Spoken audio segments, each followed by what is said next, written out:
और फिर उस समय जब देश परतंत्र था और अंग्रेज़ों के मैकाले की शिक्षा नीति का विरोध हो रहा था, उस समय राष्ट्रवादियों ने जगह जगह राष्ट्रीय मिडिल स्कूल खोला और उस राष्ट्रीय मिडिल स्कूल में जो जागरूक लोग थे, देश के लिए सोचने वाले लोग थे, उन्होंने अंग्रेज़ों के बनाए मिडिल स्कूल में अध्ययन न करके राष्ट्रीय मिडिल स्कूल में पढ़ना पसंद किया और उसी राष्ट्रीय मिडिल स्कूल बोरो नामक गांव था, उसमें इन्होंने दाखिला लिया और मिडिल क्लास की शिक्षा पूरी की।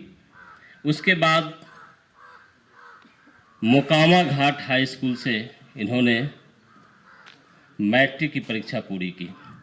1928 में इन्होंने मैट्रिक की परीक्षा पास की और इसी दौरान जब वह 9th 10th में थे, बालक थे, उसी समय इनकी शादी भी हो गई। पुराने समय में और हमारे गाँव ग्रामीण समाज में बहुत कम उम्र में पहले शादी हो जाया करती थी। तो मैट्रिक पास करते करते इनको एक पुत्र रत्न का भी प्राप्ति हो गया और उसके बाद बगल के पटना ज़िले में गंगा के उस पार उन्होंने पटना प्रवास किया और बीए वहाँ से पटना यूनिवर्सिटी से किया।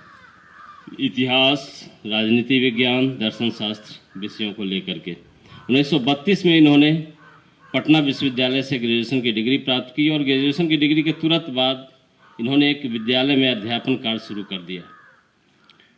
कम ही दिन पढ़ाए थे। उसके बाद बिहार सरकार में तत्कालीन अंग्रेज़ों की सरकार थी और उसमें सब रजिस्ट्रार के पद पर कार्य करने लगे 1934 में और 34 से लेकर के लगातार वह सब रजिस्ट्रार बने। 9 साल तक अंग्रेज़ों के साथ सरकार में काम किया। उसके बाद हिंदी प्रचार सभा के डिप्टी डायरेक्टर भी हुए और उसी अवधि में जब ये मैट्रिक पास किए थे तो उसी समय लेखन का शुरुआत हुआ और 1928 में ही पहली कविता इनकी प्रकाशित हुई, जीवन संदेश। और उसके बाद अंग्रेज़ों के कार्य प्रणाली, अंग्रेज़ों के सरकार में काम करते हुए इन्होंने जो अनुभव प्राप्त किया, भारतीयों की दुर्दशा देखी, तो इनके अंदर एक क्रांति का ओज पैदा हुआ और वह आम जन भावना को केंद्र में रख करके बिगुल फूंक दिया और एक पर एक काव्य रचने लगे। उसी समय 1935 में रेणुका की रचना हुई, इनका एक काव्य ग्रंथ है। उसके बाद 1938 में रसवंती की रचना हुई। 1939 में द्वंद्व गीत हुंकार, 1939 में हुंकार लिख डाले।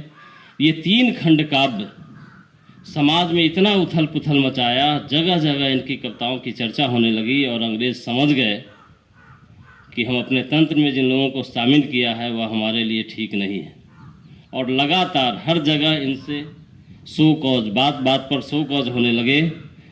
इसके बाद द्वंद्व गीत आए, उस पर तो आम जन उस गीत के माध्यम से अंग्रेज़ों को खदेड़ने का एक अप्रत्यक्ष प्रयास शुरू हुआ और अंग्रेज बौखला करके विगत 4 साल में इनके 22 ट्रांसफ़र किए। सरकारी जॉब रहते हुए 4 साल में 22 जगह पर स्थानांतरण उनको मिला और हर जगह कहीं पहुंचने के साथ कुछ ही दिनों में कैफियत शुरू हो जाती थी, शो कॉज शुरू हो जाता था। एक शो कॉज पर सरकारी कर्मी का पसीना छूट जाता है जवाब देते हुए और रोज़ शो कॉज और 22 स्थानांतरण।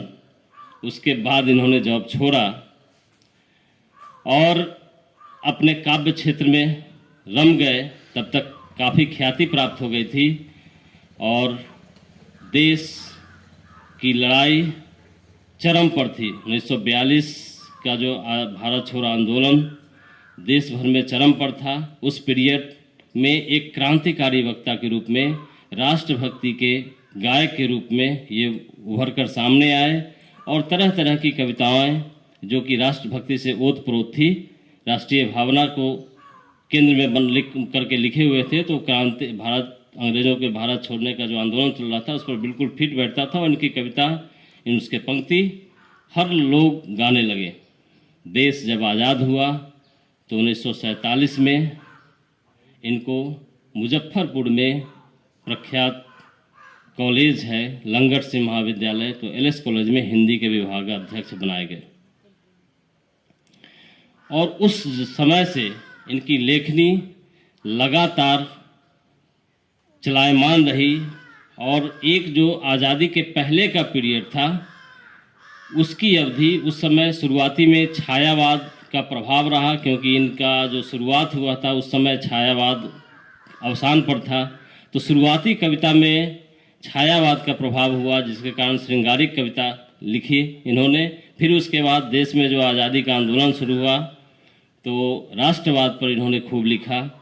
और देश जब आज़ाद हुआ तो सरकार में रहते हुए उन्होंने भारतीय जनता की विचार शक्ति को बदलने के लिए, कर्म क्षेत्र को समुन्नत बनाने के लिए एक सही दिशा देने का कार्य इन्होंने शुरू किया। और तब उन्होंने लिखा 1952 में रश्मि रथी, जिसकी चर्चा अभी गीतों में हम लोगों ने सुना है।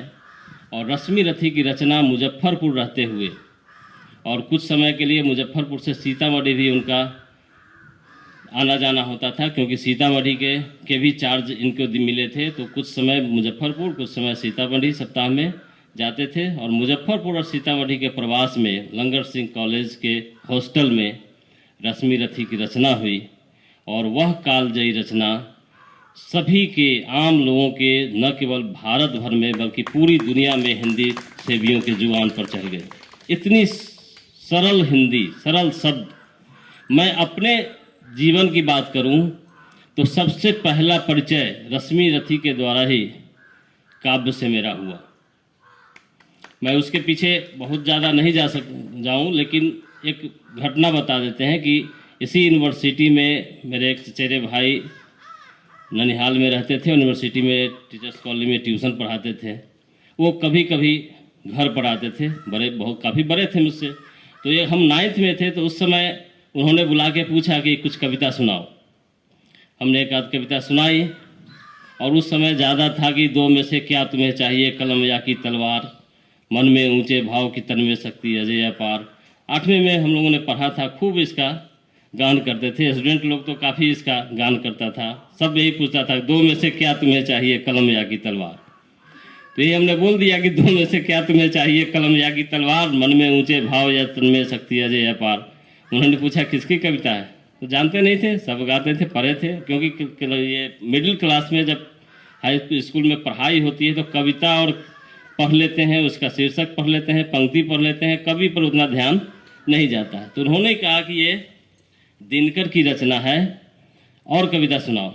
तो जो हाल ये 9th में गए थे तो जयशंकर प्रसाद का एक कविता सुनाए, हिमाद्रि तृंग श्रृंग से प्रबुद्ध शुद्ध भारती, स्वयं प्रभा समुज्ज्वला, स्वतंत्रता पुकारती। बोल दिया अपने लय में। तो उन्होंने कहा कि क्या इसका भाव जानते हो, भाव बताओ। हम कोई भाव नहीं जानते, अर्थ नहीं जानते। तो ऐसा कविता काहे याद करते हो, ऐसा याद करो जो समझ में आए। तो हम लोग कहते थे कि जो पढ़ा देते हैं, जो शब्द बता देते हैं शिक्षक, उसका याद होता है, बाकी तो कविता याद कर लेते हैं, शब्द नहीं जानते। तब उन्होंने ही अपने पास से रश्मि रथी कविता ये किताब निकाल के दिया और कहे कि इसको पढ़ो, इसका भाव बिना पढ़ाए हुए समझ में आ जाएगा। तो पहला परिचय हमारा दिनकर से रश्मि रथी के रूप में हुआ और उनकी किताब बहुत दिन तक हमारे पास सुरक्षित रही। आज वो मेरे बड़े भाई नहीं हैं, मैं उनको नमन करता हूँ, लेकिन कविता से लगाव उसी समय हुआ। शुरू में हाई स्कूल का समय था, रश्मि रथी नाम सुन करके हमको लगता था कि लड़की का नाम। जिंद चढ़ा दिया हमने, और जिंद चढ़ा करके रखे रहता था कि छोटा भाई सब देख लेगा तो कहेगा लड़की का किताब पढ़ रहे हैं। एहसास नहीं था, समझ नहीं था, लेकिन उसको रखे रखे जितनी बार पढ़ा उतने भाव स्पष्ट हुए, क्योंकि उस समय रामायण महाभारत टीवी सीरियल पर नहीं आते थे। ये 1984 की बात। तो उस समय रामायण भी सीरियल 1987 में शुरू हुआ। तो बड़े लोगों से रामायण और महाभारत की कहानियाँ सुनते थे। तो उस दिनकर की रश्मि रथी पढ़ करके काफ़ी कविता से हमारा भाव जगा। बाद में साहित्य का प्रेम बढ़ा तो अध्ययन शुरू हुआ। तो रश्मि रथी की चर्चा इसलिए करें कि कोई भी बच्चा पढ़ता है तो एक बार सुन करके इसके शब्दों को लयबद्ध कर सकता है और बड़े इसके भाव में गहरे उतर सकते हैं और बड़ा सहज प्रस्फुटन हो जाता है जुबान से। तो इसके बाद बहुत सारी रचनाएं हुई। दिनकर की रचना लगभग दोनों क्षेत्रों में, साहित्य के गद्य विधा में और पद्य विधा में, दोनों में समान रूप से इनका अधिकार था। लगभग 31 काव्य पुस्तक इनकी हैं और 30 गद्य खंड भी है। संस्कृति के 4 अध्याय इनके बहुत चर्चित गद्य रचना है, सीपी और शंख। तो बाल रचनाएं भी इन्होंने की, बच्चों के लिए भी कई गीत लिखे, कई कविताएं लिखी। सूरज का ब्याह, चांद का कुर्ता, चूहे की दिल्ली यात्रा, ये सब बच्चों के लिए इनकी कविताएं हैं। मिर्च का मजा, किसको नमन करूं मैं, ये सब बच्चों के लिए कविताएं इनकी है।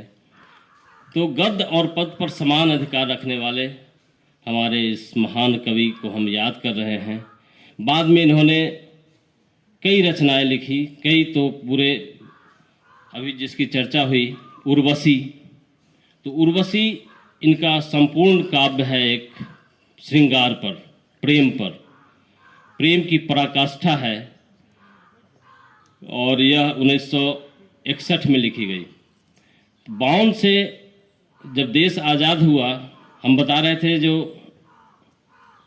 यहाँ मुजफ्फरपुर में एलएस कॉलेज में प्रोफेसर थे, उसके बाद देश की पहली संसद जब गठित की जा रही थी 1952 में, 47 से 52 तक मुजफ्फरपुर में प्रोफेसर रहे और पहली संसद गठन में इनको राज्यसभा का सांसद बनाया गया और राज्यसभा के सांसद के रूप में इन्होंने 2 अवधि पूरी की, 52 से 58 तक और 58 से फिर 64 तक।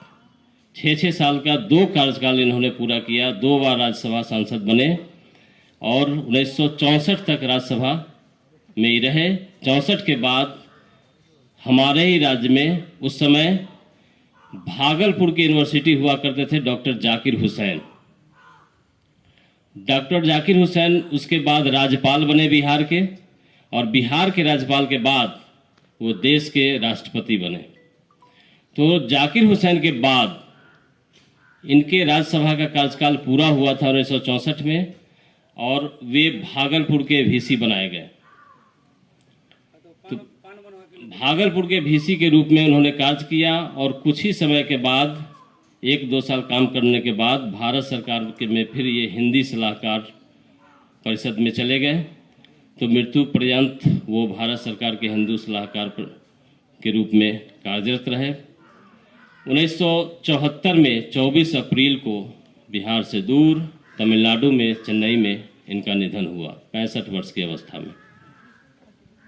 एक बार की घटना है कि पंडित नेहरू किसी सभा में जा रहे थे तो मंच पर चढ़ने के क्रम में उनके पैर लड़खड़ा गए और पैर लड़खड़ाने के बाद जस्ट उसके पीछे, नेहरू जी के पीछे दिनकर जी थे, तो उनके लड़खड़ाने के बाद इन्होंने संभाल लिया उनको। तो पंडित नेहरू ने दिनकर का धन्यवाद किया।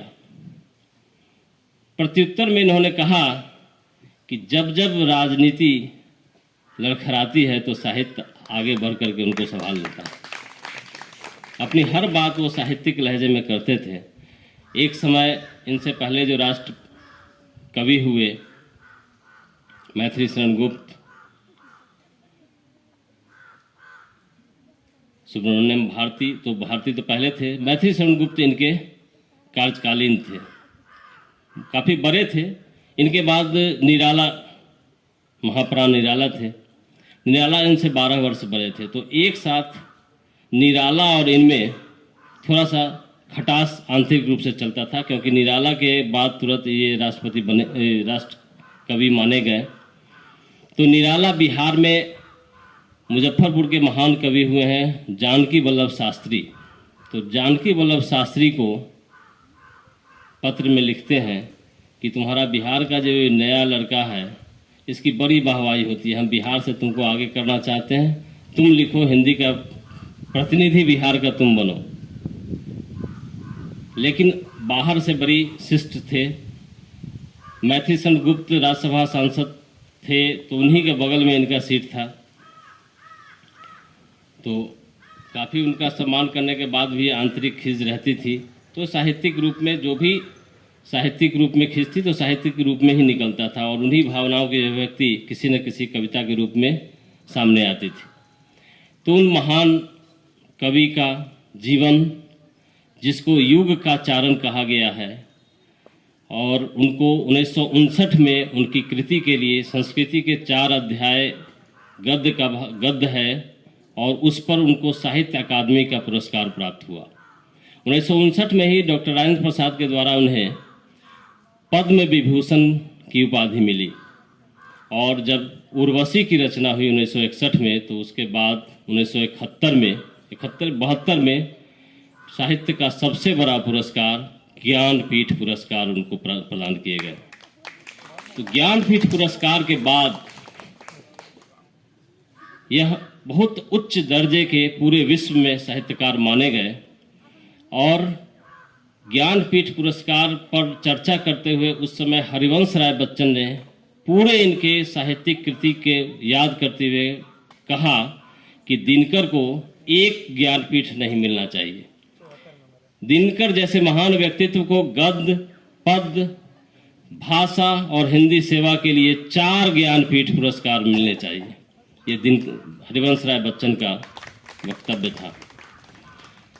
तो बहुत कुछ न कहते हुए हम उस महान कवि को, जिनके रूप में बिहार का सम्मान ऊंचा हुआ, हिंदी की सेवा, मातृभाषा की सेवा संपूर्ण विश्व में ऊंचे स्तर पर हुई, राष्ट्रभाषा का सम्मान हुआ, तो आज उनके विचारों को जीने का और उनके कदमों पर चलने का समय है।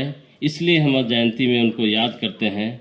और साहित्य के प्रति जो एक अनासक्ति का भाव आज की पीढ़ी में आया है, उसको दूर करते हुए जब हम दिनकर को पढ़ेंगे, इनके संपूर्ण वाङ्मय को पढ़ेंगे, तब साहित्य से लगाव बढ़ेगा। और जैसे जैसे हमारे जीवन में साहित्य का स्थान बढ़ेगा, हम एक भावनात्मक प्राणी के रूप में, एक इंसान के रूप में विकसित होते चले जाएंगे। आज के इस भागदौड़ और भौतिकवादी जीवन में मनुष्य एक मशीन की तरह जीवन जी रहा है। भावनाएं शून्य होती जा रही हैं। बगल में हमारे साथी, हमारे परिचित, हमारे अपने कष्ट में है, पीड़ा में है, कराहते हैं, लेकिन हम उनकी तरफ निर्भाव से, शून्यता के भाव से अपने जीवन पथ पर आगे बढ़ते हैं। तो ये स्थिति से निपटने के लिए, इन भावों को दूर कर अपने आप में मानवता जगाने के लिए हमें दिनकर को पढ़ने की ज़रूरत है, उनके साहित्य को पढ़ने की ज़रूरत है।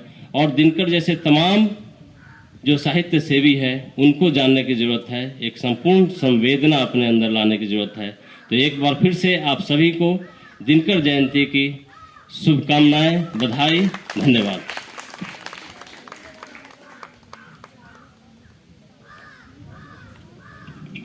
अब मैं अपने साथी प्रशिक्षु आरफीन अफसार को मंच पे आमंत्रित करना चाहता हूं। वो आए और अपना वक्तव्य रखें।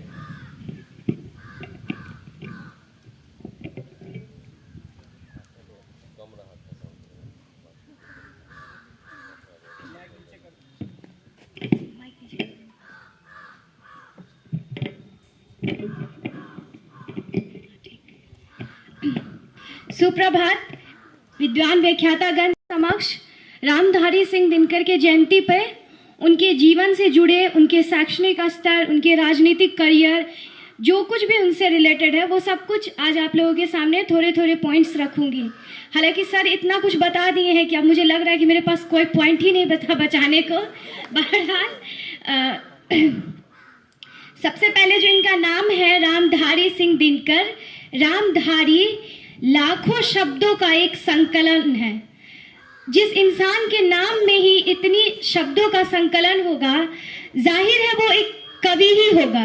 हम अपने घर में जो भी बच्चे होते हैं, जनरली बहुत मीनिंगफुल नाम रखना चाहते हैं ताकि उस नाम का उसकी ज़िंदगी पे असर पड़े। तो जब इनके मम्मी पापा शायद इनका नाम रख रहे होंगे तो इनको मालूम नहीं होगा कि ये एक दिन भारत का इतना बड़ा महाकवि बनेगा। तो मैं उस महाकवि को शत शत नमन करती हूँ और उनकी ज़िंदगी से जुड़े बहुत सारी बातों को बताती हूँ। रामधारी सिंह दिनकर को वीर रस के कवि भी कहा जाता था। और उनके अलावा इनका जो एक फेमस कोटेशन है, जिसको कोटेशन को हिंदी में उद्धरण कहते हैं, वो ये है, सिंहासन खाली करो कि जनता आती है। तो ये जयप्रकाश नारायण को बहुत मानते थे। एक वक्त की बात है जब बिहार में एक मूवमेंट चल रहा था, उसके बाद बिहार में इमरजेंसी लग गई। तब जयप्रकाश नारायण अपने एक रैली को संबोधित करते हुए इनकी कविता की पंक्तियों को लोगों के सामने रखा और फिर इनके बारे में सर ने जैसा बताया कि एक जोश भरा इनका पोयम होता था, हमें नेशनलिज्म के लिए बहुत ज़्यादा प्रमोट करता था, अनचाहे हम जुड़ जाते थे। और इनके जो फिजिकल अपीयरेंस के बारे में अगर मैं डिस्कस करूँ तो वो ये था कि एकदम 6 फीट के ये लंबे चौड़े, एकदम गोरे चिट्टे, बड़ी एकदम लंबी सी नाक, चौड़ा माथा, मतलब इतना अच्छा पर्सनैलिटी था कि एट ए ग्लांस इनको देख के कोई भी कह देता कि ये ज़रूर किसी अच्छे स्पेसिफिक फील्ड से रिलेटेड आदमी है। इतना मतलब इनका चेहरा इन्फ्लुएंसिंग चेहरा था। अब मैं इनकी निजी ज़िंदगी बताऊं, जैसे कि इनका जन्म 23 सितंबर 1908 में हुआ और ये बंगाल प्रेसिडेंसी था, क्योंकि हम जानते हैं कि 21 मार्च 1912 को बंगाल बिहार से अलग हुआ था। उससे पहले बिहार बंगाल का ही एक पार्ट था। और इनके पिता का नाम बाबू रवि सिंह और इनकी माता का नाम मनरूप देवी था। जब ये 2 साल के थे तब इनके पिता का देहांत हो गया। बहुत गरीबी में इनका बचपन गुजरा। इनके बारे में ऐसा कहा जाता है कि इनको पहनने के लिए जूते तक नहीं थे, ये नंगे पैर मतलब चलते थे। इस लेवल का आप सोच सकते हैं एक चप्पल वेयर करने का इनके पास इनका क्या फिनेंशियल कंडीशन रहा होगा। उसके अलावा अगर इनके शैक्षणिक स्तर की बात करें तो इनका पहला एडमिशन हुआ था राष्ट्रीय मिडिल स्कूल, जो कि गांव का ही एक निजी स्कूल था। उस स्कूल के बारे में ये है कि वो नदी उस पार स्कूल था और नदी क्रॉस करने के लिए वहाँ पहले स्टीमर चलते थे, जिनका वक्त सिर्फ 2 बजे तक का मुकर्रर था और इनका स्कूल 4 बजे तक चलता था। तो ये स्कूल छोड़ के लंच में आते थे और फिर अपने घर जाते थे। हालांकि ऐसा नहीं कि घर आने के बाद ये पढ़ते नहीं, अगर पढ़ते नहीं तो इस दुनिया में एक दीपक की तरह कैसे ये इंसान जलते। और इतने वक्त को गुजरने के बाद भी हर दिन हम 23 सितंबर को इनको याद करते हैं, या कभी भी हमारे जहन में किसी कवि का नाम आता है तो पहला नाम हमारे जहन में रामधारी सिंह दिनकर का आता है। और ये बिहार के एक छोटे से गांव सिमरिया बेगूसराय डिस्ट्रिक्ट से थे। इनके बारे में बिहारियों को जानना इसलिए बहुत ज़्यादा ज़रूरी है क्योंकि अगर आप बाहर जाएंगे तो बिहारी मतलब करप्शन, चोरी, बहुत मतलब हर चीज़ जो खराबी है ना वो बिहारियों से रिलेटेड हो जाता है। लेकिन अगर हम अपने पूर्वजों को जाने, उनकी अच्छाइयों महानतों को जाने, तो हम बोल सकते हैं कि ऐसा कभी नहीं था। कुछ बातों को लेके हमें जस्टिफाई ना कीजिए। इंद्रधनुष में भी विबज्योर में भी बहुत सारे कलर्स होते हैं और सिर्फ ब्लैक को नहीं डिनोट किया जाता है, विबज्योर के सारे कलर्स को हम जानते हैं।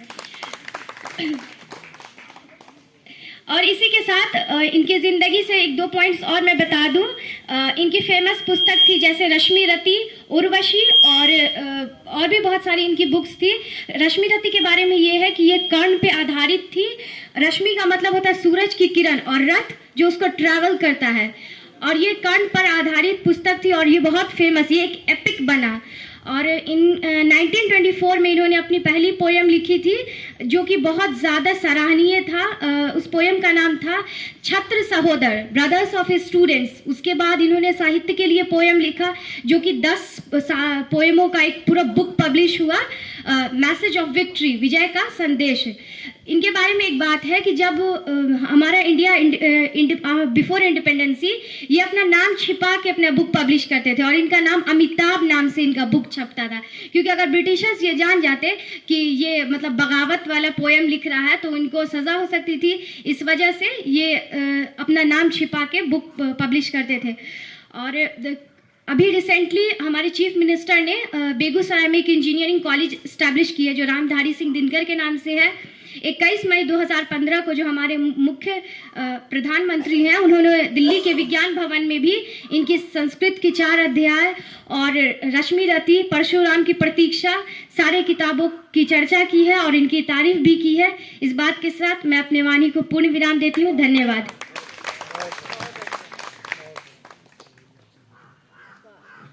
अब हमारे बीच एक प्यारी की सी कविता के साथ चुलबुल, तो जोरदार तालियों से चुलबुल का स्वागत करें।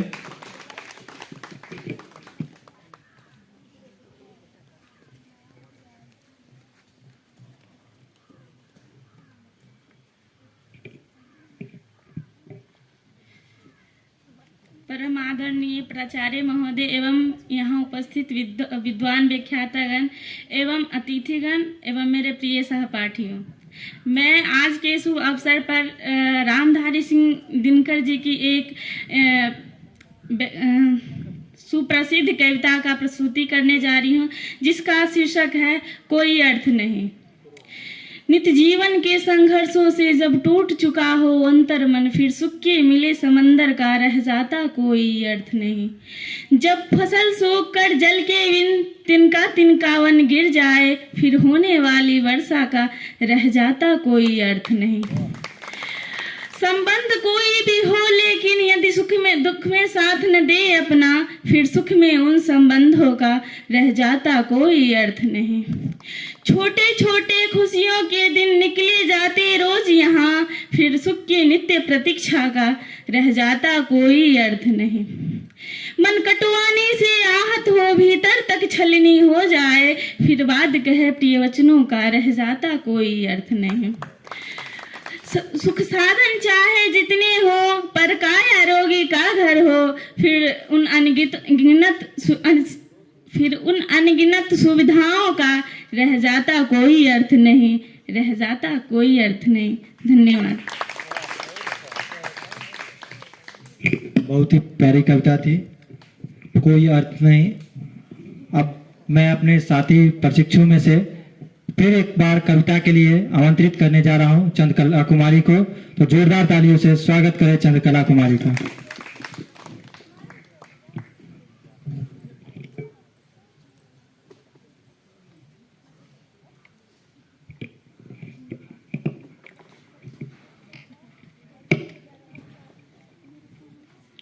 गुड आफ्टरनून हमारे महान प्यारे सहपाठियों, मैं चंद्रकला कुमारी आज इस खास मौके पर राष्ट्र कवि रामधारी सिंह दिनकर जी के जयंती के उपलक्ष्य में इस सभा जयंती के उपलक्ष्य में जो ये समारोह आयोजन किया गया है, इसमें उनकी एक छोटी सी कविता जो आप लोगों को सुनाने जा रही हूँ। उनसे पहले उनका एक पंक्ति है जो बेहद खूबसूरत है। वो कहते थे कि सदियों की ठंडी बुझी राख सुगबुगा उठी है, कि सदियों की ठंडी बुझी राख सुगबुगा उठी है, मिट्टी सोने का ताज पहन इठलाती है।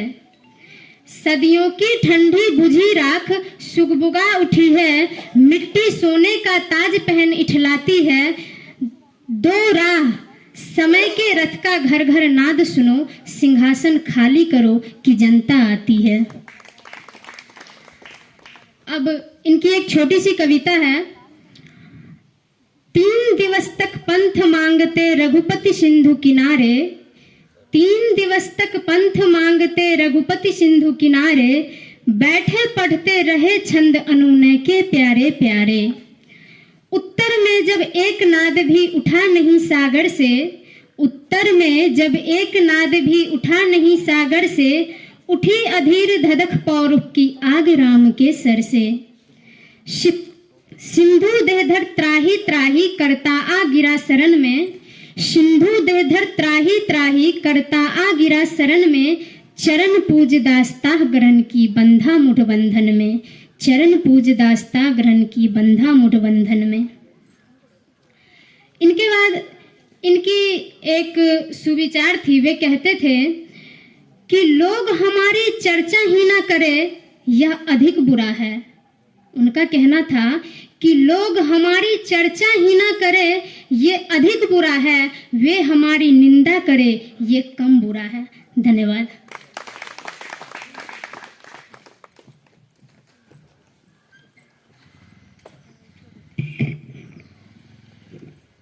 अब मैं अपने साथी प्रशिक्षु मोहम्मद जावेद इकबाल को मंच पर आमंत्रित करना चाहता हूं, वो आए और अपना वक्तव्य रखें।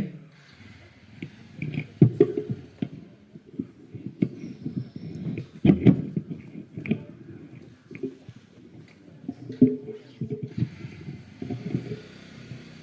शिव स्वारंभ मान्नाचार्य माध्यमाम असमाचार पर्यंताम वंदे गुरु परंपराम।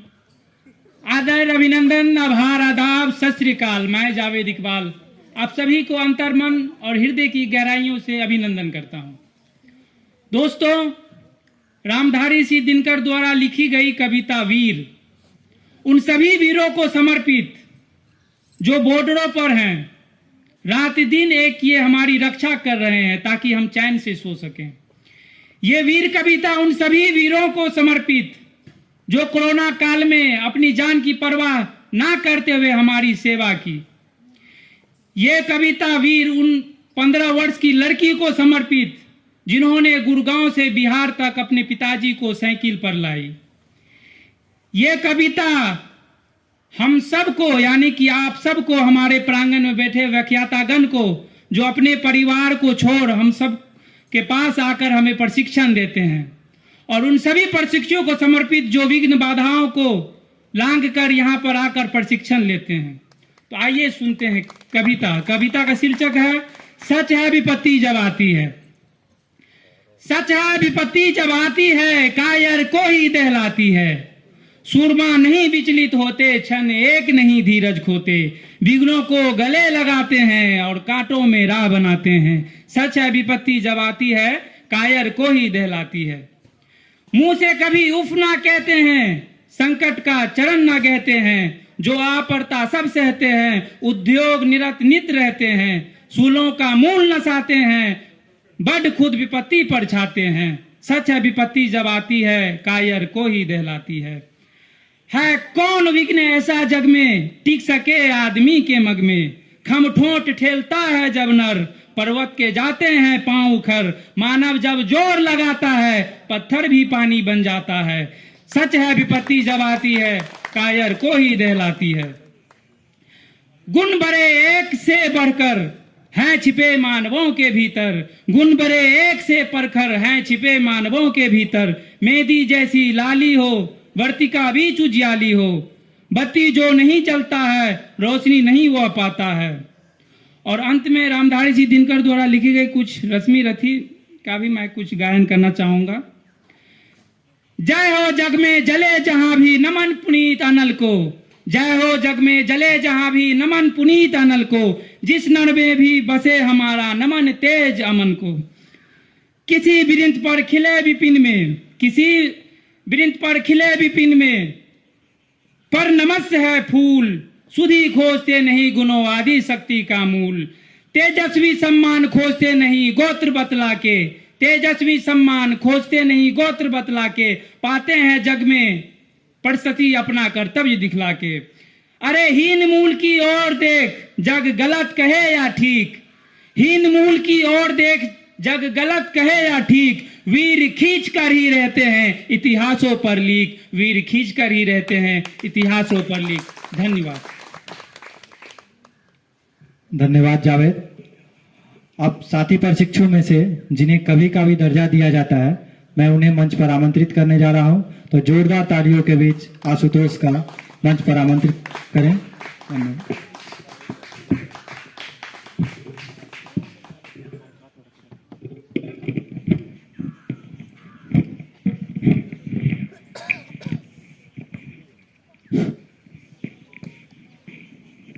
गुड आफ्टरनून, सभी को नमस्कार। मैं आशुतोष कुमार। उपस्थित आदरणीय विद्वान व्याख्यातागण, मेरे प्रिय प्रशिक्षुगण साथी व सभी श्रोतागण, डाइट फूसा की इस मिट्टी से मैं भारतीय जनमानस के हृदय में राष्ट्र के प्रति श्रद्धा उत्पन्न करने वाले राष्ट्र कवि रामधारी सिंह दिनकर को उनकी 116वीं जयंती पर उनके चरणों में सत सत नमन करता हूँ, वंदन करता हूँ। भूत में मुंगेर जिला, वर्तमान में बेगूसराय जिला के सिमरिया गांव में सन 1974 ईस्वी को पिता रवि सिंह व मनरूप देवी के घर में एक बालक का जन्म होता है। उस समय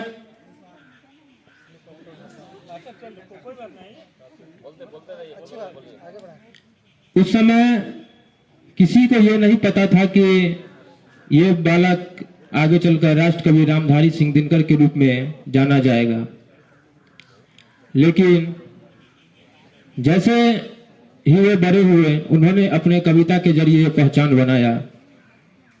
उनकी प्रारंभिक शिक्षा गांव में ही पूरी हुई, लेकिन उन्होंने बीए की परीक्षा पटना विश्वविद्यालय से पूरी करने के बाद उन्होंने उच्च माध्यमिक शिक्षा में बतौर प्रशिक्षण कार्य भी किया। तत्पश्चात उन्होंने बिहार सरकार में रहते हुए, सब रजिस्ट्रार के पद पर रहते हुए भारतीय जनमानस की पीड़ा को अनुभव किया। तभी से उनके अंदर उनके प्रति, उनकी संवेदनाओं के प्रति लिखने का निश्चय किया।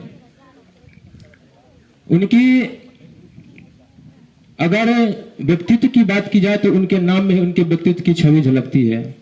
रामधारी यानी राम की आइडियोलॉजी को, राम के पुरुषार्थ को धारण करने वाला रामधारी सिंह, अर्थात जिसके शब्दों में सिंह की तरह गर्जना हो, निर्भय हो, निडर हो, वह दिनकर जो सूर्य के समान प्रकाशवान हो तथा दूसरों की राह दिखाता हो, तो वह व्यक्ति सब अपने आप में अद्वितीय होगा ही।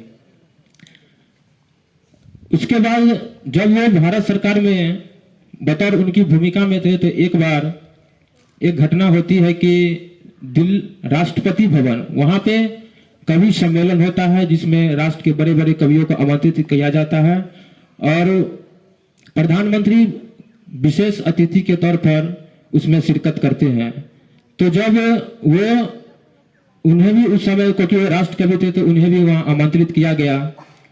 तो उस समय के प्रधानमंत्री पंडित जवाहरलाल नेहरू जब वो राष्ट्रपति भवन की सीढ़ियों पर चल रहे थे, तभी वो लड़खड़ा कर थोड़ा गिर पड़ते हैं। तो रामधारी सिंह दिनकर पीछे से उन्हें पकड़ लेते हैं और जब वो वहां से थोड़ी देर के बाद जब वो अपने वहां पे बैठे रहते हैं, तभी पंडित जवाहरलाल नेहरू उन्हें उस समय गिरने से बचाने के लिए धन्यवाद देते हैं। तभी रामधारी सिंह दिनकर बोलते हैं, जब जब राजनीति लड़खड़ाया है तब तब साहित्य ने उसे संभाला है, और निश्चित ही साहित्य समाज का दर्पण होता है।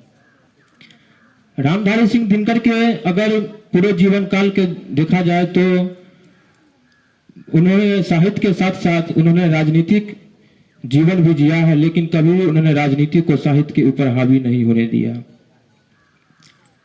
रामधारी सिंह दिनकर के अनुसार हम भारतीयों का ये कर्तव्य है कि जब हमें भी किसी चीज की जरूरत पड़ती है तब हम याचना करके मांगते हैं, लेकिन जब याचना के स्वरूप में भी हमें न मिले तब क्रोध दिखाना, शक्ति का प्रदर्शन करना बहुत ही जरूरी हो जाता है। उनकी इसीलिए उन्होंने राम के स्वरूप को विस्तारित करते हुए एक कुछ पंक्तियां लिखी थी। 3 दिवस तक पंथ मांगते रघुपति सिंधु किनारे, बैठे पढ़ते रहे छंद अनुनय के प्यारे प्यारे। उत्तर में जब एक नाद भी उठा नहीं सागर से, उठी अधीर धड़क पौरुष की आग राम के सर से। सच पूछो तो समय ही वस्ती है दीप्ति विनय की, शक्ति वचन संपूज्य उसी का जिसमें शक्ति विजय की।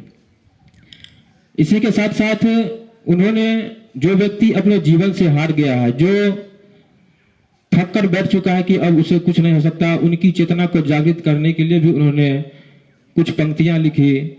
दिशा दीप्त हो उठी प्राप्त कर पुण्य प्रकाश तुम्हारा, लिखा जा चुका अनल अक्षरों में इतिहास तुम्हारा। जिस मिट्टी ने लहू पिया वो फूल खिलाएगी ही, अंबर पर घन वन छाएगा ही उच्छ्वास तुम्हारा। और अभी के लिए जांच देवता इतना क्रूर नहीं है, थक कर बैठ गए क्या भाई, मंजिल दूर नहीं है, मंजिल दूर नहीं है। तो अंत में कुछ पंक्तियों के साथ मैं अपनी वाणी को विराम दूंगा। वह मनुष्य बड़ा ही धन्य होगा, वह मनुष्य बड़ा ही धन्य होगा जो राम सा निर्भय होगा, जिसकी शब्दों की टंकार से सिंह सा सबको अभय होगा। यूं तो खुदगर्जी में राह बनाते हैं सब अपने अपने, पर दूसरों की राह में जो ज्योत जलाए वह दिनकर सा एक दिन उदय होगा, वह दिनकर सा एक दिन उदय होगा। बहुत बहुत धन्यवाद। धन्यवाद आशुतोष। अब मैं अपने विद्वान व्याख्याता में से एक माननीय सुरेश सर को मैं मंच पर आमंत्रित करने जा रहा हूं। जोरदार तालियों से सर का स्वागत करें।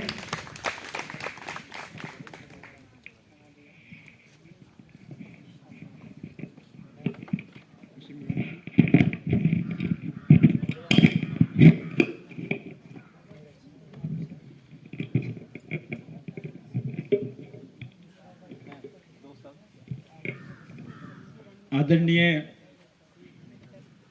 प्राचार्य महोदय, विद्वान व्याख्यातागण और इस डायट के प्रांगण में इस ऐतिहासिक क्षण का लुत्फ उठाते हुए श्रद्धा सुमन के साथ उपस्थित हमारे सभी प्रशिक्षक, हमारे पत्रकार महोदय,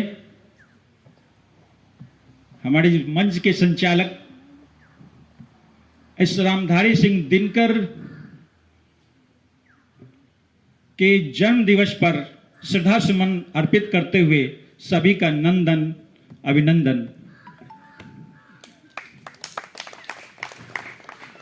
रामधारी सिंह दिनकर जो इस बिहार की धरती पर, वर्तमान बिहार की धरती पर 1908 में रवि बाबू और मनरूप देवी के आंगन में जिनका क्रंदन शुरू हुआ था, वो क्रंदन एक बिहार के लिए साहित्य और काव्य में एक इतिहास बन चुका है। और उनका क्रंदन बिहारी नहीं, पूरे भारतवर्ष में कितने पुरस्कारों से उनका इंतजार कर रहा था। साहित्य अकादमी पुरस्कार हो या ज्ञानपीठ पुरस्कार हो, उसके वे सही धरोहर थे जिन्हें वो पुरस्कार मिला। तो साथ ही हम देखते हैं कि उनका राजनीति से लगाव रहा है। पंडित नेहरू के समय महात्मा गांधी के साथ, जयप्रकाश जी के साथ बहुत ही राजनीतिक रूप में अपनी छाप छोड़ी है। साथ ही उन्होंने समाज को एक समता मूलक समाज के लिए हमेशा प्रयास किया है। जब उन्हें 1962 में भारत को चीन से जो हार मिली थी, तो उनका भी हृदय रोया था। सैनिकों ने बलिदानी दी थी, तो उन सैनिकों के उस बलिदान को याद करने के लिए उन्होंने लिखा था, जला अस्थियां बारी बारी, जला अस्थियां बारी बारी, चिटकाई जिनमें चिनगाड़ी। जला अस्थियां बारी बारी, चिटकाई जिनमें चिनगाड़ी, जो चढ़ गए पुण्य वेदी पर, जो चढ़ गए पुण्य वेदी पर, लिए बिना गर्दन का मोल, कलम आज उनकी जय बोल। सैनिकों के प्रति उनका जो इस उत्साह से भरा हुआ और एक वेदना अंदर में जो थी, उसको उजागर करता हुआ यह पंक्ति। फिर गांधी की बात करें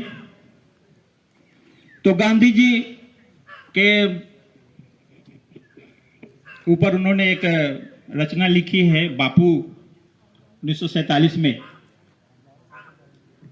उनके ऊपर उन्होंने लिखा है, तू चला तो लोग चौक पड़े, तू चला तो लोग चौक पड़े, तूफान उठाया आंधी है। तू चला तो लोग चौक पड़े, तूफान उठा या आंधी है। ईसा की बोली रूह, अरे यह तो बेचारा गांधी है।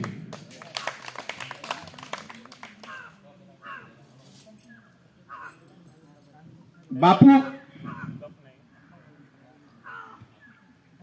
का जब 30 जनवरी 1948 को नाथूराम गोडसे के द्वारा जब गोली मारी गई थी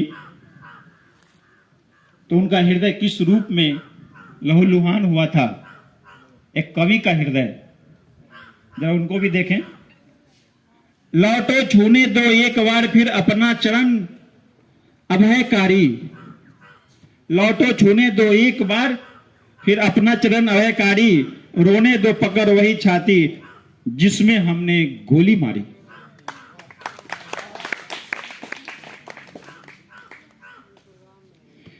एक बार नेहरू जी 62 की लड़ाई में ही जब हमारा देश हार चुका था चीन से, तो एक कटाक्ष उन्होंने किया था, अरे रोक युधिष्ठिर को न यहां, अरे रोक युधिष्ठिर को न यहां, जाने दो उनको स्वर धीर न, अरे रोक युधिष्ठिर को न यहां, जाने दो उनको स्वर्ग धीर, पर फिरा हमें गांडीव गदा, पर फिरा हमें गांडीव गदा, लौटा दे अर्जुन वीर वीर, भीम वीर, लौटा दे अर्जुन भीम वीर। अंत में उन्होंने मार्क्स को भी देखा, मार्क्सवादी साम्यवादी व्यवस्था को भी देखा और गांधीवादी व्यवस्था को भी देखा। तो गांधी प्रिय थे या मार्क्स प्रिय थे, ये कैसे हमारे राष्ट्र कवि दिनकर जी इस बात को रखते हैं। अच्छे लगते मार्क्स, अच्छे लगते मार्क्स, किंतु है अधिक प्रेम गांधी से। अच्छे लगते मार्क्स किंतु है प्रेम अधिक गांधी से, प्रिय है शीतल पवन, प्रिय है शीतल पवन, प्रेरणा लेता हूं आंधी से। और एक गरीब समाज अंत में पर कैसे अपनी रचना का प्रभाव छोड़ते हैं, देखिएगा ये कैसे गरीबी उनकी रचना में आती है। श्वानों को मिलता दूध वस्त्र, श्वानों को मिलता दूध वस्त्र, भूखे बच्चे अकुलाते हैं। श्वानों को मिलता दूध वस्त्र, व्याकुल बच्चे, भूखे बच्चे अकुलाते हैं। मां की छाती से, मां की छाती से चिपक ठिठुर, जाड़े की रात बिताते हैं। इसी के साथ मैं अपनी वाणी विराम देता हूं। एक बार पुनः रामधारी सिंह दिनकर को मैं मेरी ओर से श्रद्धा सुमन। Thank you. धन्यवाद सर।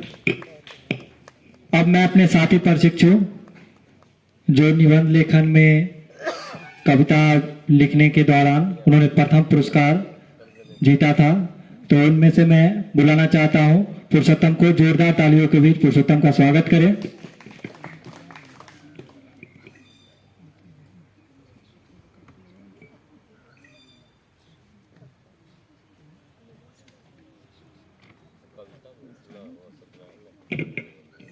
आदरणीय विद्वान व्याख्यातागण एवं मेरे प्यारे सहपाठियों, मैंने रामधारी सिंह दिनकर जी के इस जयंती पर एक कविता लिखी है जो उनके लिए है कि गंगा की गोद में जन्म लिया, ये दिनकर जी का जन्म स्थान है, ये दिनकर का बिहार है, हाँ ये दिनकर का बिहार है।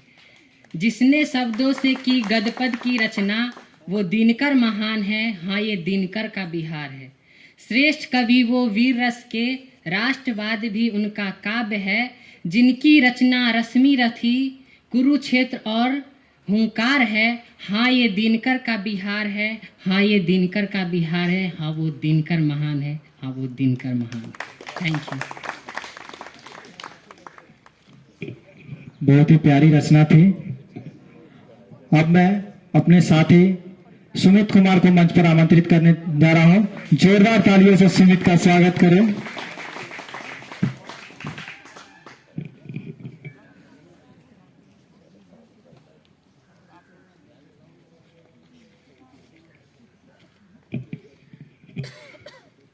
सभी को शुभ दोपहर। आदरणीय प्राचार्य महोदय, व्याख्यातागण और मेरे प्यारे दोस्तों, आज हम सभी लोग यहाँ पर रामधारी सिंह दिनकर जी के जयंती के अवसर पर इकट्ठा हुए हैं और आज मुझे इस शुभ अवसर पर अपना विचार रखने का मौका मिला है। तो जानते हैं रामधारी सिंह दिनकर के बारे में। तो रामधारी सिंह दिनकर जी का जन्म 8 सितंबर 1908 ईस्वी को बेगूसराय जिला के सिमरिया गांव में हुआ था। ये रामधारी सिंह दिनकर जी जब 3 वर्ष के थे तो इनके पिताजी का मृत्यु हो गया था। इस वजह से इनका पालन पोषण बहुत ही कठिनाई से हुआ था।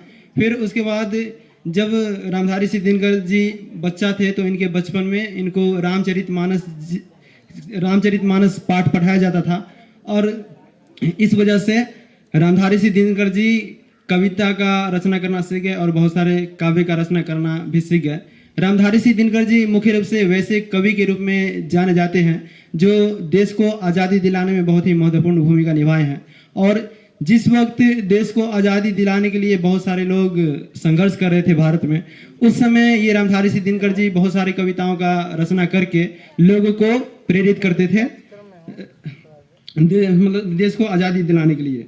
तो उसके बाद एक बार दिल्ली के रामलीला मैदान में लोक नायक जयप्रकाश नारायण के द्वारा कुछ लाइनें बोलकर बहुत सारे 1000 लोगों के बीच में एक सरकार का विरोध किया गया था। वो लाइन बोले थे कि सिंहासन खाली करो कि जनता आती है। तो ये जो लाइन है से रामधारी सिंह दिनकर जी के द्वारा ही रचित है। तो रामधारी सिंह दिनकर जी बहुत सारे रचनाओं का रचित किए हैं। तो उनका पहला रचना था प्राण भंग। इसके बाद वे बहुत सारे रचना रचे हैं जैसे रेणुका, हुंकार, कुरुक्षेत्र, बापू, रश्मिरथी। तो इसमें इन रचनाओं में रेणुका और हुंकार उनका बहुत ही महत्वपूर्ण रचना था। ये जो रेणुका और हुंकार नामक हुए जो 2 पुस्तक का रचना किए थे, ये पुस्तक में देशभक्ति वाला भावना का बात इसमें लिखा हुआ था। और जब वे इस किताब का प्रचार प्रसार करने लगे और भारत देश के सभी क्षेत्रों में ये किताब बांटने लगे तो अंग्रेजों के द्वारा विरोध किया गया था इनका। लेकिन फिर भी वे अंग्रेजों से डरे नहीं और निरंतर वे निर्भीक होकर, मतलब अंग्रेजों से बिना डरे हुए कविता का रचना करते रहते थे और वे देश के समस्त नागरिकों को स्वतंत्रता की प्राप्ति के लिए प्रेरित करते रहते थे। फिर 1962 ईस्वी में जब भारत और चीन के बीच युद्ध हुआ तो उस समय जो है से भारत देश के बहुत सारे सैनिक को मारे गए थे। तो ये चूंकि रामधारी सिंह दिनकर जी पंडित जवाहरलाल नेहरू के बहुत ही अच्छा समर्थक थे और उनके प्रशंसक भी थे। तो ये रामधारी सिंह दिनकर जी पंडित जवाहरलाल नेहरू का प्रशंसक होते हुए भी जब वे कोई बुरा काम करते थे, कोई गलत ही काम कर देते थे, कोई गलत कदम उठा लेते थे तो उनका निंदा भी किया करते थे। तो वे पंडित जवाहरलाल नेहरू का निंदा भी किए थे। फिर रामधारी सिंह दिनकर जी के द्वारा एक रचना रचित है परशुराम की प्रतीक्षा। तो इसमें वे कुछ लाइनें बोले हैं। घातक है जो देवता सदृश दिखता है लेकिन कमरे में गलत हुक्म लिखता है। जिस पापी को गुण नहीं गोत्र प्यारा है समझो उसने ही हमें यहाँ मारा है। तो 1959 में रामधारी सिंह दिनकर जी को साहित्य अकादमी पुरस्कार दिया गया और फिर 1972 में ज्ञानपीठ सम्मान दिया गया। तो रामधारी सिंह दिनकर जी एक महान राष्ट्रवादी, एक ऐसे राष्ट्रवादी कवि थे जो राज्यसभा के सदस्य के रूप में भी कार्य किए। तो इस प्रकार ये जो रामधारी सिंह दिनकर थे से देश में राष्ट्रीय चेतना को जागृत करने में बहुत ही महत्वपूर्ण भूमिका निभाए हैं। तो इन्हीं शब्दों के साथ मैं अपने वाणी को विराम देना चाहूँगा। धन्यवाद। धन्यवाद सुमित, आपने बहुत ही अच्छी जानकारी से अवगत कराया। अब कुछ और जानकारी के साथ आ रहे हैं हमारे बीच अशोक सर। जोरदार तालियों से अशोक सर का स्वागत करें।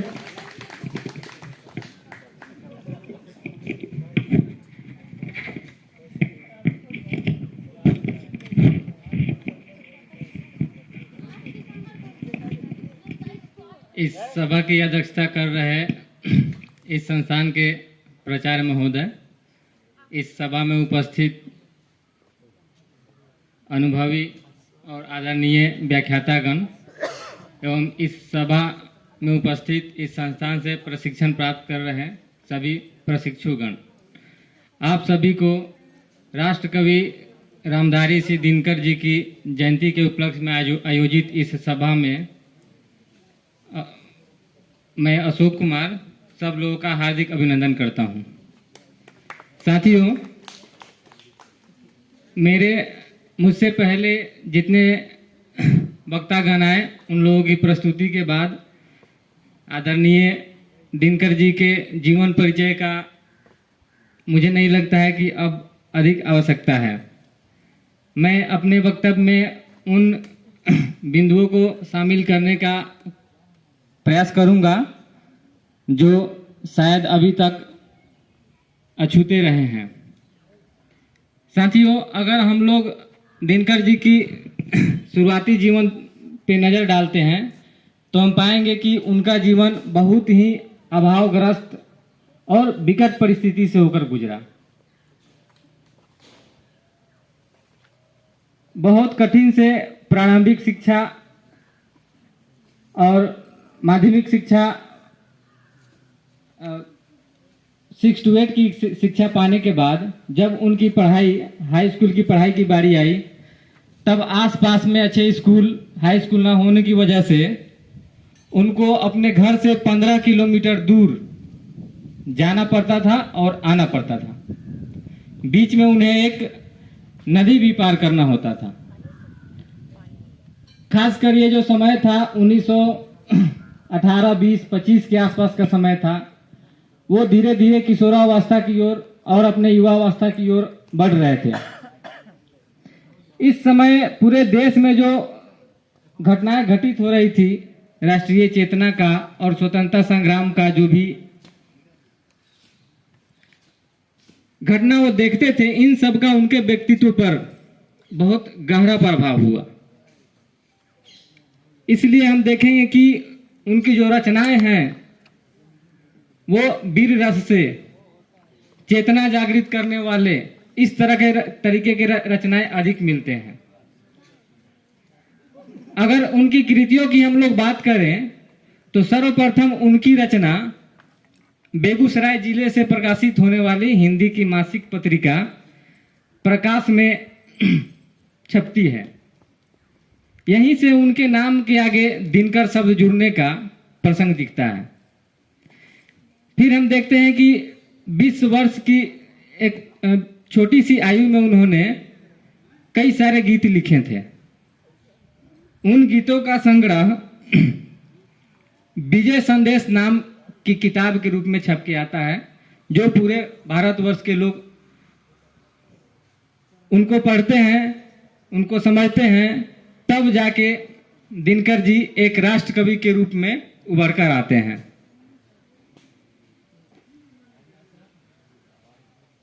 ये समय ऐसा समय था जब राजनीतिक और राष्ट्रीय आंदोलनों की चेतना के लिए एक नेता की जरूरत थी, जिसको हमारे बापू महात्मा गांधी पूरा कर रहे थे। लेकिन सामाजिक रूप से व्यक्तियों में चेतना का विकास और अंतः जागृति के लिए एक ऐसे कवि की जरूरत थी जो लोगों में राष्ट्रभक्ति, देश प्रेम, स्वाभिमान जैसे भावनाओं को जागृत कर सके।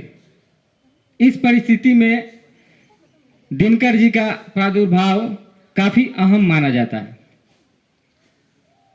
जहां महात्मा गांधी राष्ट्रीय आंदोलनों का नेतृत्व करके देश को आजादी की ओर अग्रसर कर रहे थे, वहीं अपनी रचनाओं से राष्ट्रकवि दिनकर जी अपना कार्य बखूबी निभा रहे थे। आगे हम देखते हैं कि आजादी के 1-2 साल पहले तक या उसके आसपास उनके कविताओं का जो संग्रह है कुरुक्षेत्र, वो छपकर आता है। कुरुक्षेत्र में जितनी सारी कविताएं थी उनका महत्व बहुत बढ़ जाता है इस स्थिति में कि भारतीय राष्ट्रीय आंदोलन के जो आंदोलनकर्ता थे, जो सेनानी थे, भाग लेने वाले, उनको प्रेरणा से ओतप्रोत कर देता है। शायद इसलिए कुरुक्षेत्र को हिंदी साहित्य के गीता के रूप में जाना जाता है। फिर हम आजादी की दहलीज पे कदम रखते हैं, देश का विभाजन होता है और अप्रिय घटना, दहशत, ये सब मच जाता है और बंटवारे के फलस्वरूप मारकाट का माहौल भी देखने को मिलता है। इन सब घटनाओं ने दिनकर जी को बहुत पीड़ा पहुंचाया। तब जाके उन्होंने उसी समय एक कविता लिखी, शीर्षक था तकदीर का बंटवारा। तो तकदीर का बंटवारा में उन्होंने लिखा, नर नारी नर जलते साथ साथ, जलते हैं मांस रुधिर अपने, जलती है वर्षों की उमंग, जलते हैं सदियों के सपने। ओ बदनसीब इस ज्वाला में आदर्श तुम्हारा जलता है, समझाएं कैसे तुम्हें कि भारतवर्ष तुम्हारा जलता है।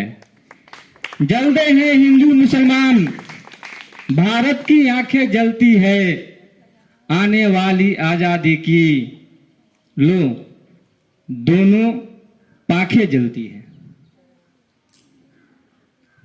इस तरह से उन्होंने भारत की पीड़ा को अपने लेखनी के माध्यम से पंक्तियों के रूप में प्रस्तुत किया। फिर हमारे सामने रश्मि रथी जैसी रचनाएं, उर्वशी जैसी रचनाएं सामने आती है।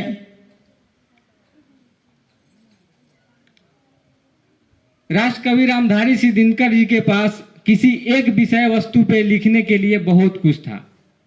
उनकी क्षमताएं अपार थी, इसलिए उन्हें गद्य, जैसा कि सर ने बताया, गद्य और पद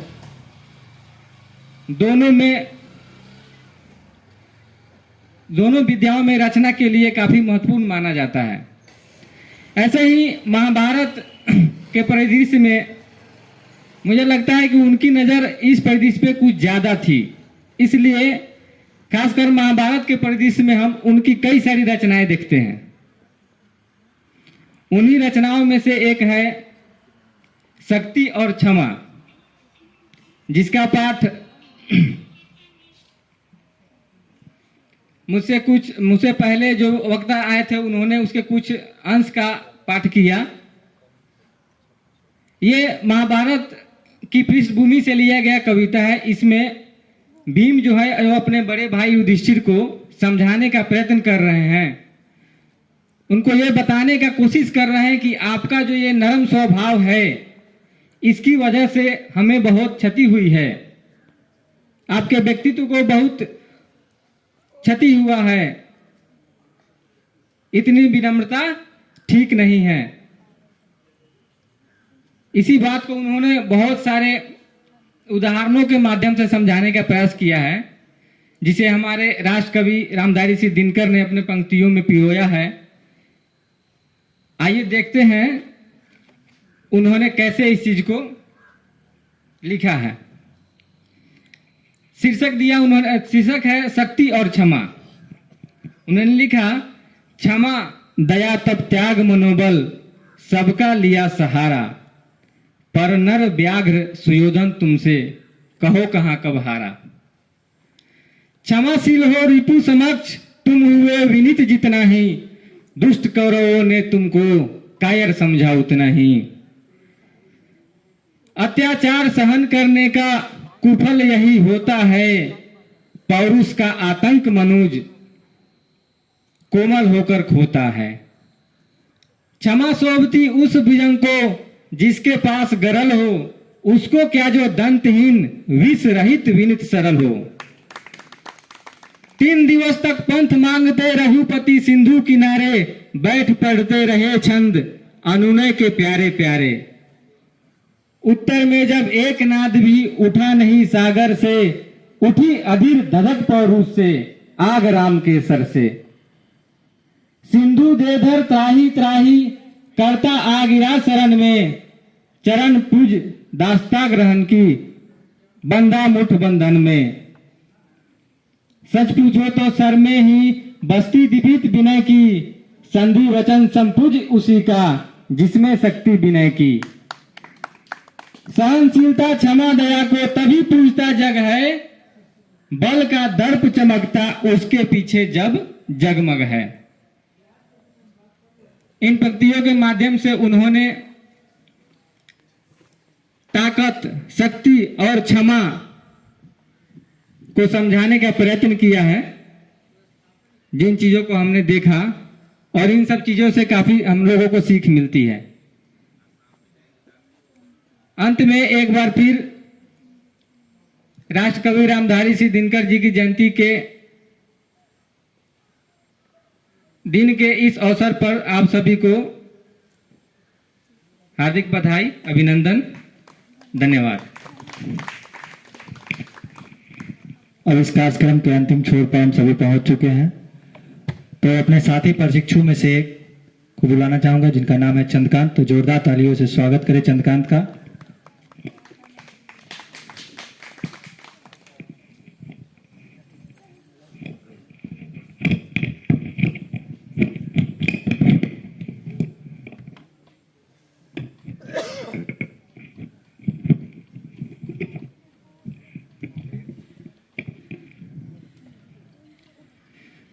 परम आदरणीय विद्वान व्याख्यातगण एवं प्राचार्य महोदय, उपस्थित सभी प्रशिक्षु सबों को मेरा सादर नमस्कार।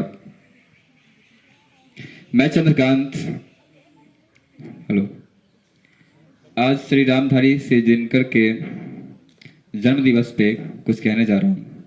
उनकी एक बहुत ही मशहूर कविता है उर्वशी, उसके कुछ प्रसंग को मैं आपके बीच रखूंगा। उससे पहले सुने। क्या कर नहीं सकता मैं तुम्हारे लिए, शर्त ये है कि प्रिय कुछ तुम कहो तो सही। मैं भागीरथी सा आगे ही आगे चलूं, तुम पथिक पावनी बहो तो सही। उसके बाद है लोग लाग कवित बनावत, मोरे तो मोर कवित कवि बनावत। अर्थात लोग लिख लिख के कवि बनते हैं, लेकिन मेरे तो दिल से ही कविताएं निकलती है जो कि मुझे कवि बनाती है। तो बात हम उर्वशी के उस पाठ का करेंगे जब स्वर्ग में इंद्र जी का पूरा महफिल सजा हुआ है, नृत्य चल रहा है। उसमें नृत्य, उस दिन नृत्य की लीडिंग उस समय की सबसे खूबसूरत परी उर्वशी कर रही थी। इतने में ही तीनों लोग से घूमते घूमते नारद जी वहां आए और कहते हैं नारायण नारायण। इंद्र कहते हैं नारद जी आप तो तीनों जगह घूमते हैं, तीनों लोगों में, क्या कहीं ऐसा सजता है दरबार, कहीं होता है ऐसा नाच, क्या कहीं है कोई मेरे जैसा प्रतापी?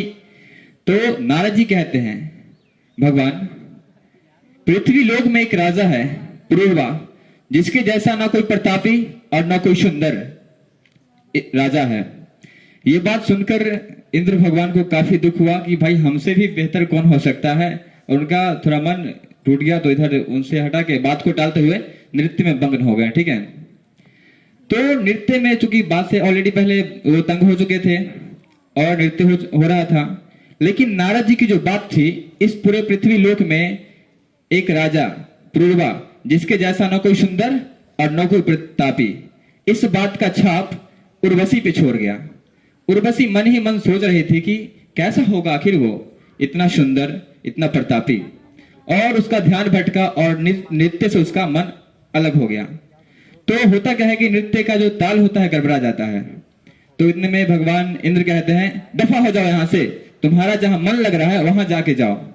तो उर्वशी कहती है ठीक है, चूंकि उनको पुरूरवा तो पृथ्वी पे रहते हैं, तो पृथ्वी पे आई, उनसे मुलाकात हुई, उनसे प्रेम भी किया, उन्होंने विवाह भी किया, और विधि के विधान जो लिखे हुआ था उसके बाद वो उन्हें पुनः स्वर्ग जाना पड़ा। तो इसी बात को राजा पुरुरवा, जो कि काफी प्रतापी और सुंदर थे, इन्हीं की बात को रामधारी सिंह दिनकर जी अपने शब्दों में कहते हैं, जो कि उर्वशी में लिखी गई हैं। मैं उसी की चंद पंक्तियों को आपके सामने रखने जा रहा हूं। राजा इतने प्रतापी थे और इतने सुंदर, फिर भी प्रेम के सामने उन्हें झुकना पड़ा और झुककर प्रेम के सामने नतमस्तक हुए और अपनी हार स्वीकार की। वो कहते हैं, सुनिएगा,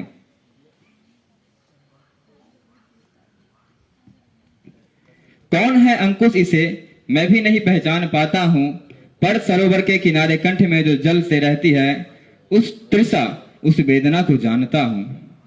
कामनाओं के झकोरे रोकते हैं रास्ते राह मेरी, खींच लेती है तिरसा पीछे पकड़कर बाह मेरी।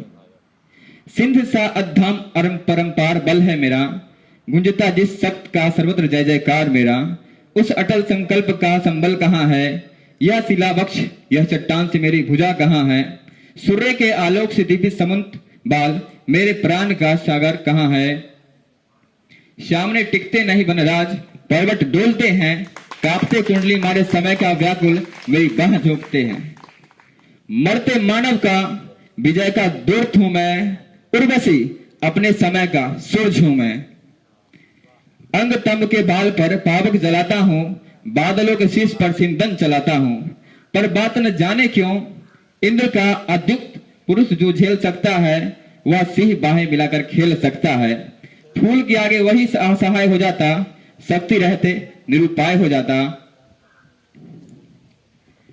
वृत्त हो जाता सहज बंकिम नयन के वान से, जीत लेती नारी प्यारी सी रूप की मुस्कान से। मैं तुम्हारे हाथ का लीला कमल हूं, प्राण के सर में उतरना चाहता हूं। मैं तुम्हारे वान का पिघर खग हूं, वक्ष पर धर शीर्ष मरना चाहता हूं। धन्यवाद। विद्वान व्याख्यातागण या जितने भी हमारे प्रशिक्षु हैं, उन्होंने इनके कृत्य पर जितनी चर्चाएं की है, उससे यह साबित हो गया है कि हमारी जो स्वतंत्रता मिली है, इसमें स्वतंत्रता सेनानी न सिर्फ तलवारों से लड़े हैं, बल्कि कलम भी जो है तलवार की तरह काम की है। और महात्मा गांधी अहिंसा आंदोलन के पुजारी थे, तो हिंसात्मक जो गतिविधियां जिन्होंने धारण किया था, जो जितने भी स्वतंत्रता सेनानी थे, वह हिंसात्मक में भी उनकी यही थी कि भारत को स्वतंत्र बनाया जाए। और बहुत बड़े बड़े विद्वान जो लेखक थे, उन्होंने अपनी कृति से, अपनी कविताओं से हम भारतवासियों को काफी उद्वेलित किया कि हम स्वतंत्रता संग्राम के महत्व को जाने। और इसीलिए उन कलम के सिपाहियों को भी इस दिवस पर याद करने की जरूरत है, क्योंकि काफी समय हो गया है। समय की नजाकत को देखते हुए हम अपने प्राचार्य महोदय से यह कहेंगे कि इस जो समारोह हुआ है, इसकी सफलता के बारे में हमारे जो विद्वान व्याख्यातागण इस पर जो लेक्चर दिए हैं, अपना जो शब्द की माला को पिरोए हैं, उन्होंने जो इतना अच्छा किया है। हमारे जो प्रशिक्षु हैं, जिन कविताओं का वाचन किया है, हमारे जो विद्वान व्याख्याता श्री शिव किशोर सर ने जितनी अच्छी सारा का सारा जीवन वृतांत उनका सुनाया है, यह हम लोगों के लिए भी क्या काफी ज्ञानवर्धक रहेगा। अंत में अपने प्रशिक्षुओं को हम कहना चाहते हैं कि जैसा कि हमारे विद्वान व्याख्याताओं ने आपके सामने अपने शब्दों से आपके सामने रखा है कि अभी एक ऐसा समय है कि साहित्य को हम उसको स्वीकारें, साहित्य की जो महत्ता है उसको सुधारे, और जितने भी प्रशिक्षु हैं उसमें पद के प्रति या गद्य के प्रति जो रचनात्मक भूमिका होती है उसको निभाने की बहुत जरूरत है।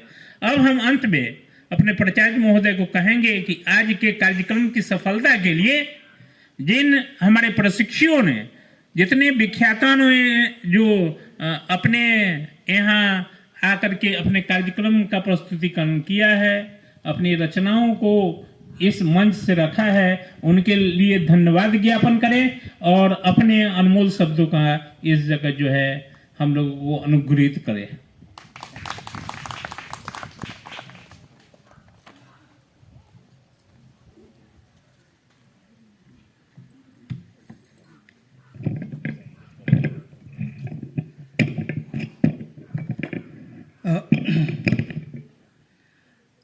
बूढ़ी गंडक नदी के मनोरम तट पर और इस नैसर्गिक बेला में आयोजित इस राष्ट्र कवि की जयंती समारोह पर इस कार्यक्रम में उपस्थित सभी हमारे विद्वान व्याख्यातागण, प्रशिक्षु और कार्यालय कर्मी, आज हम लोग राष्ट्रकवि दिनकर की जयंती समारोह आयोजित कर रहे हैं। इस समारोह के संदर्भ में हम लोग अपने राष्ट्रकवि के व्यक्तित्व और उनके कृतित्व पर बहुत कुछ चर्चाएं कर चुके हैं। बहुत सारी तथ्यात्मक बातें और व्याख्यात्मक बातें भी बहुत कुछ हुई है, जिससे उनके विराट हृदय का, उनके बहुमुखी प्रतिभा का परिचय हमें प्राप्त हुआ है। सही मायने में हम देखें तो राष्ट्रकवि दिनकर एक सही मायने में राष्ट्रकवि थे, जन कवि थे। इसलिए कि राष्ट्रकवि या जन कवि वो होता है जो अपने समय के जनता के दुख दर्द को, भावनाओं को, उनके हक को, उनके अधिकार को, साथ ही समाज में व्याप्त आडंबर का विरोध, अंधविश्वास का विरोध करते हुए समाज और व्यक्ति को ऊंचाइयों तक पहुंचाने का प्रयास करता है। सही मायने में वो राष्ट्रकवि होता है, जन कवि होता है। और जब हम इस पैमाने पर दिनकर जी को परखते हैं तो निसंदेह हमें गर्व होता है कि जिन्हें हमने राष्ट्र कवि की उपमा दी है, वो उपमा बहुत ही सार्थक और प्रभावी व्यक्तित्व के व्यक्ति को प्राप्त हुई है। राष्ट्रकवि दिनकर जिस कालखंड में इस धराधाम पर अवतरित हुए या इस धराधाम पर उनका पदार्पण हुआ और जिस भूमि पर उनका पदार्पण हुआ, उस समय की परिस्थितियां बिल्कुल वैसी ही थी जिसने एक वीर रस कवि को जन्म देने के लिए आवश्यक होती है। राष्ट्रकवि का जन्म जिस समय में हुआ भारत भूमि पर, वो समय भारत की गुलामी का समय था और उस गुलामी से मुक्ति के लिए जनता में एक छटपटाहट भी थी और इस तरह के आंदोलन चल रहे थे।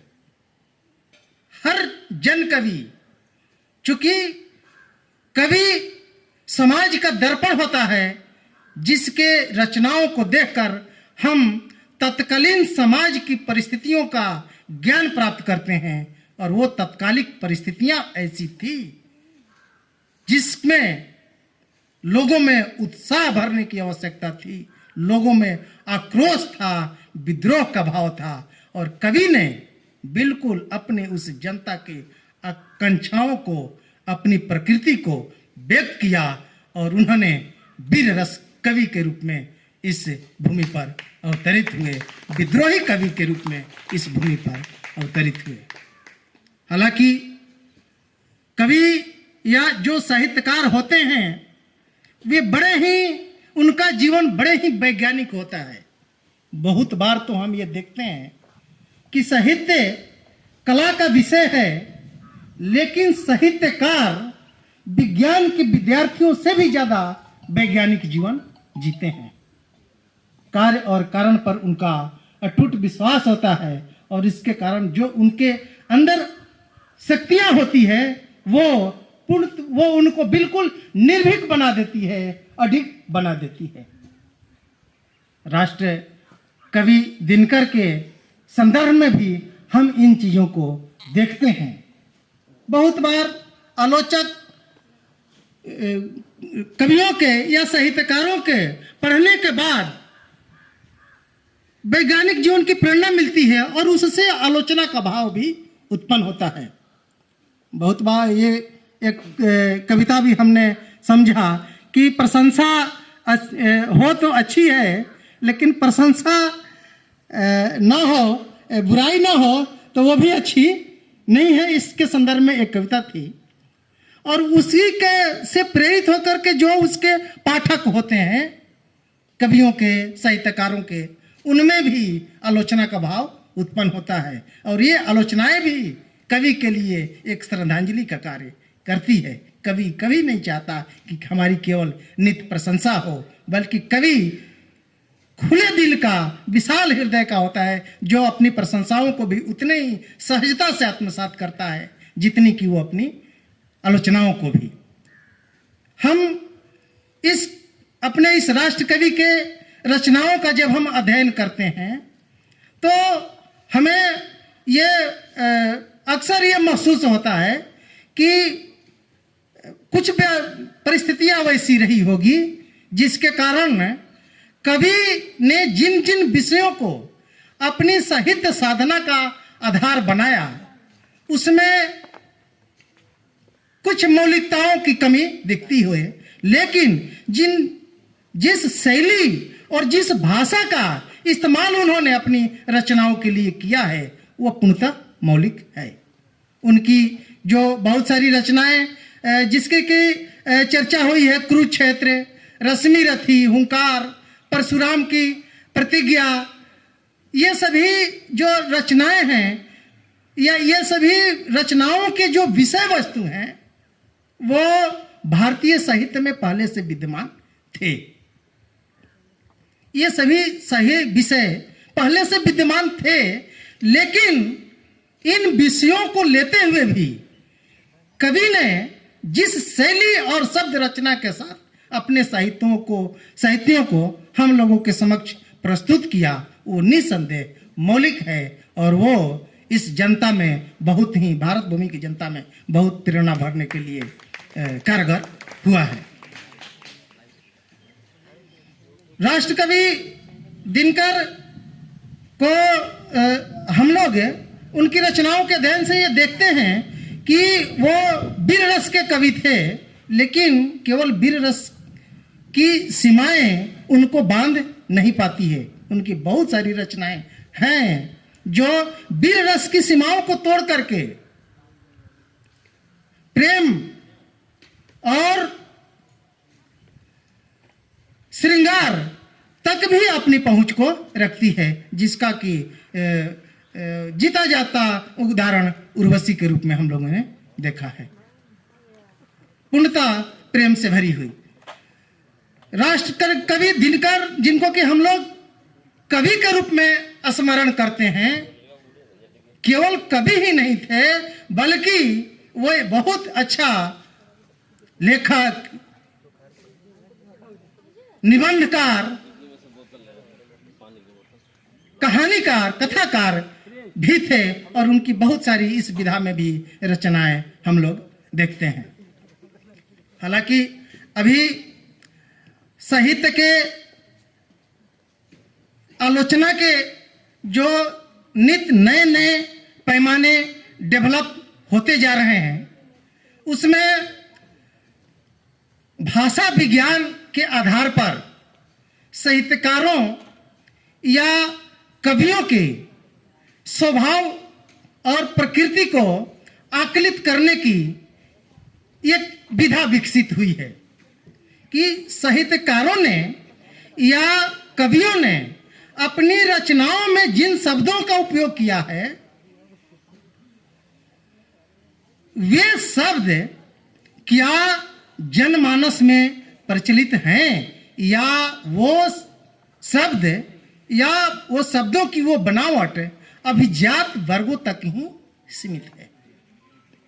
ऐसी भी बहुत सारी साहित्यिक विधाएं विकसित हो रही है जिसके आधार पर कवियों को राष्ट्र जन कवि या अलंकारिक कवि के रूप में मापा जाता है, आकलित किया जाता है।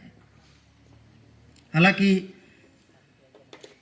राष्ट्रकवि दिनकर की जितनी रचनाएं हुई है और उन रचनाओं में जिन शब्दों का अधिकतर प्रयोग हुआ है वो जन भाषा या आम बोली से उतना सरोकार भले न रखती हो, लेकिन आम व्यक्ति या आम जनता भी उनके कई कविताओं को अपने आम बोलचाल के संदर्भ में अक्सर प्रयोग करता है और उससे प्रेरणा पाता है। उदाहरण के रूप में हम लोग ये कह सकते हैं कि ये एक आम कविता उनकी जो कि आम जनता में प्रचलित है कि जब नाश मनुष्य पर छाता है पहले विवेक मर जाता है। पढ़ा लिखा से लेकर के अनपढ़ व्यक्ति तक इस कविता का बखूबी उपयोग करता है, ये न जानते हुए भी कि ये कविता हमारे राष्ट्रकवि दिनकर के द्वारा उद्धृत कविता है। कोई भी जन आंदोलन जब शुरू होता है तो अनायास बिना राष्ट्रकवि के कुछ कविताओं के वो आंदोलन कभी पूरा नहीं हो पाता। जैसे उनकी कुछ कविताएं हैं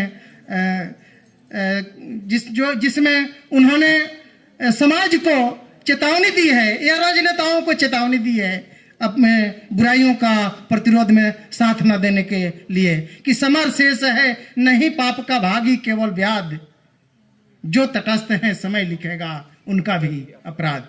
हर एक आंदोलनों में हम इन कविताओं को बखूबी नारिक रूप में उपयोग करते हैं और इससे न सिर्फ आंदोलनकारियों को प्रेरणा प्राप्त होती है बल्कि सुसुप्त अवस्था में पड़े हुए उन लोगों में भी चेतना स्वतः जागृत हो जाती है जिनकी आवश्यकता उस आंदोलन से जुड़ी हुई होती है। तो 8वीं घंटी में मुझे मालूम है 8वीं घंटी चल रही है और 8वीं घंटी की कुछ अपनी प्रकृति होती है। तो हाँ, तो तालियां सर, कार्यक्रम की सफलता पर आपका व्याख्यान होनी चाहिए। तालियां दोनों संदर्भ में बजाई जाती है, ये भी तो अपने इस श्रद्धांजलि को बहुत ज़्यादा व्याख्यात ना होते हुए ये कहते हुए मैं अपनी इस श्रद्धांजलि को संपन्न करना चाहूँगा कि निसंदेह राष्ट्रकवि दिनकर राष्ट्रकवि थे।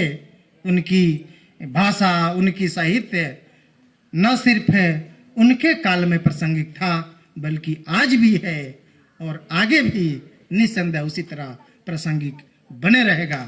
इन्हीं चंद बातों के साथ राष्ट्रकवि दिनकर को श्रद्धांजलि पुनः अर्पित करते हुए बहुत बहुत धन्यवाद।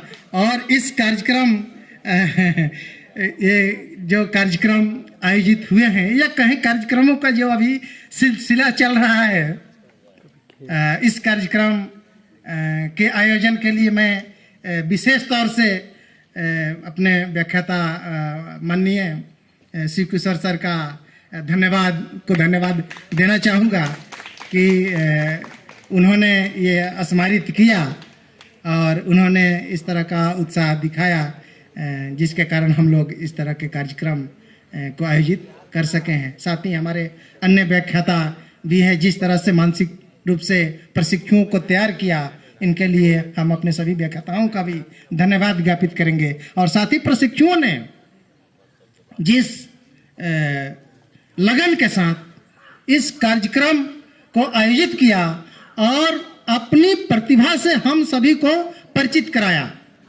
अभी तक हम लोग ये नहीं मान के चल रहे थे कि हमारे प्रशिक्षु इतने ज़्यादा ऊर्जान्वित और इतने साहित्यिक विधा में भी पूर्ण हैं, लेकिन इस तरह के कार्यक्रमों से हमें ये परिचय भी प्राप्त हो रहा है और उनकी प्रतिभा का विकास भी हो रहा है।